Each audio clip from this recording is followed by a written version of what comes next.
People in the West, and particularly in the United States, consume too much processed vegetable oil, soy, corn, canola, saffron, sunflower.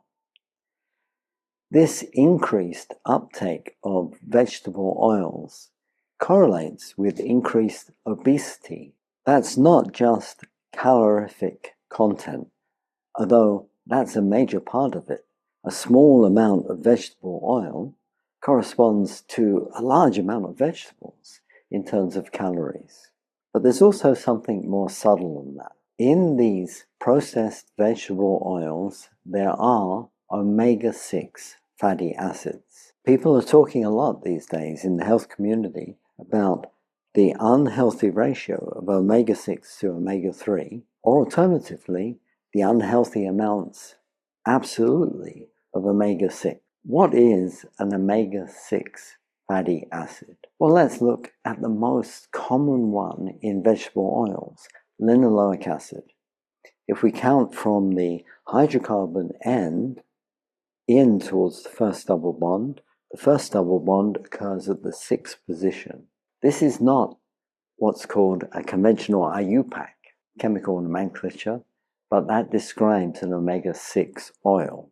Confusingly, there's another oil called linolenic acid. That is an omega-3. If we count from the hydrocarbon end, 1, 2, 3 carbons, and then the first double bond.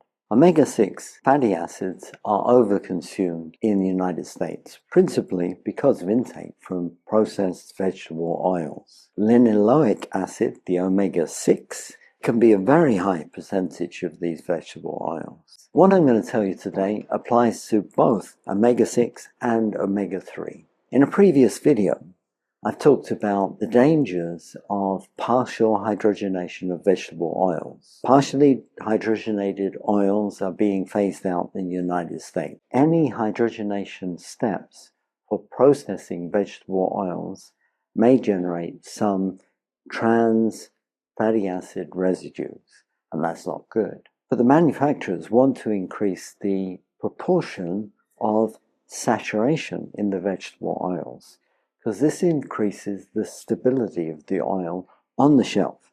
It can be stored and distributed more cheaply. So they've reverted now to blending supposedly totally hydrogenated vegetable oils with ones that aren't, and therefore reducing the overall alkene content. Blended oils contain a lot of omega-6 and omega-3 fatty acids. When I talk about fatty acids, of course, they're packaged in triglycerides, and these can be hydrolyzed to fatty acids. Now, besides hydrogenation, there are other steps in the processing of vegetable oils: heating to a high temperature and bleaching. And I think any chemist can look at the structures of linoleic acid and oils like it and predict chemistry will happen. Let me describe to you how. Allylic oxidation. What is this? It's not very complicated. Let me just break it down for you. If a hydrogen is on a carbon next to a double bond, that's an allylic position. Allylic hydrogens are vulnerable to reactions with free radicals. Free radicals you might generate, for instance, at high temperature or in a bleaching process. A free radical will react with an allylic hydrogen in a step which we call abstraction. A free radical will abstract an allylic hydrogen, and it generates a more stable radical, that is an allyl radical. This substrate I've shown you here is a cis alkene. When we form the allyl radical, it's more stable because the electron can delocalize between two positions. And in doing that, it will generate trans alkene. That delocalized radical then can react with oxygen, O2. And I've drawn oxygen as a diradical because that's what it is. We breathe triplet oxygen, which is a diradical. When oxygen reacts with the allyl radical, it can react in two different places. giving 2 allylic peroxides. And under some conditions, these allylic peroxides can be reduced deliberately. Under other conditions, they can oxidize things unintentionally. Okay, what would the chemists tell you about allylic oxidation for linoleic acid? A linoleic acid has 2 cis double bonds, and in between them is a CH2 group, a carbon with 2 hydrogens on it. Those hydrogens are very vulnerable to abstraction because the radical generated in that position can be stabilized onto one double bond or the other.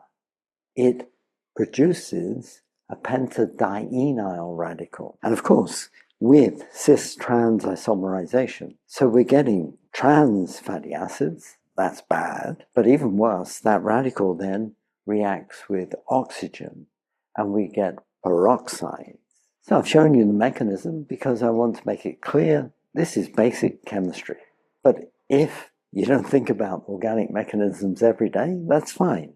Just remember the overall process is to take linoleic acid, which is in a processed vegetable oil, blend it perhaps with a saturated one, and it reacts with oxygen under the right conditions to form allylic peroxides. You form oxidized polyunsaturated fatty acids, OPUFAs, PUFAs, and PUFAs are unambiguously bad for you. You don't just form one peroxide, you can form actually 3 in this type of reaction. Those peroxides are quite reactive and they can go on, perhaps in metabolism, perhaps in chemical reactions, to give oxidized products. And some of these have been studied and they are bad. This hydroxyaldehyde is one of the best studied. Another one is studied because of extreme toxicity, malonodialdehyde. You do not want to be eating these things. In general, avoid oxidized PUFAs. Why are PUFAs so bad for you? How does it correlate with cell biology? Well, oxidized PUFAs cause mitochondrial dysfunction. And mitochondrial dysfunction is emerging as a major health risk, something that we didn't appreciate a long time ago. Mitochondrial dysfunction correlates with heart disease. It correlates with cancer. It correlates with neurological diseases. And right there, that's the 3 major killers in the United States. Oxidized PUFAs correlate with metabolic diseases, including diabetes. They correlate with inflammation. Inflammation is generally bad, but inflammation is particularly bad in diseases like arthritis. They correlate with psychiatric diseases.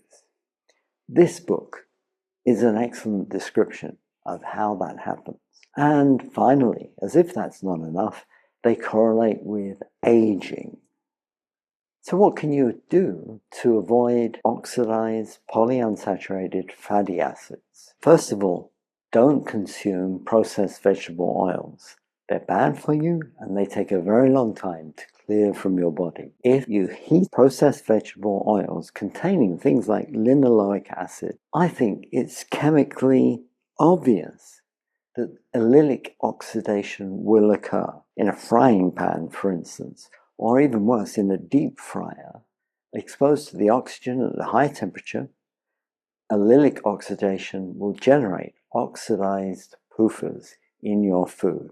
This is bad enough at home, but if you go to a restaurant, for instance, where the fat is used over and over again for weeks, these oxidized PUFAs can build up, and that is very unhealthy.